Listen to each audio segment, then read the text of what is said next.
I saw a report on CNN that I found quite interesting and disturbing. How the CDC tests wastewater for COVID and what it found in your state. So apparently, the CDC, now we think COVID's gone, it's passe, even though there's been some spike in cases throughout the country. I know when my kids first went to school, I think about 12 or 13 teachers got COVID, and my kids were out the first week of school. They had to stay home. I guess even though it's not in the public eye as it was back in 2019 and 2021, the CDC is still tracking COVID, but they found a unique way to do it. They are testing the wastewater for COVID. So when we all flush our toilets, the CDC is going to the sewer treatment plants testing the water. New COVID-19 infections are no longer tracked or reported as closely as they were during the public health emergency. Instead, U.S. officials now focus on testing the contents of America's wastewater to keep tabs on the virus. To identify virus levels and larger trends, the U.S. Center for Disease Control and Prevention relies on a large network of sampling sites at wastewater treatment facilities across the country. The monitoring network covers about 43% of the population. So this is just under half of the United States that they're tracking. Profound and yet disturbing. Somebody's job is to go dip a test tube in the wastewater of your city and test it for COVID. Testing wastewater provides an early warning system about COVID-19 viral activity levels nationwide.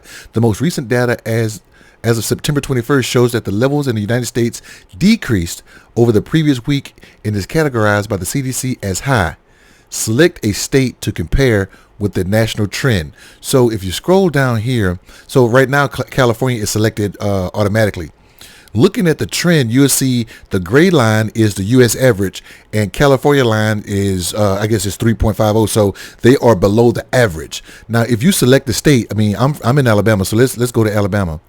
You select Alabama and you saw it changed. So the average in the United States is 5.29 and Alabama is 2.65. So if you look at the dotted line, it says very high viral levels. So most of America is below the viral levels. Here are the people that are considered in the high or above the level of normal, which is they're most probably going to get COVID. They probably have a high chance of getting COVID in these states: New Hampshire, Washington State, Minnesota, Colorado, Vermont, Oklahoma, Maine, Arkansas, Virginia, and Nebraska.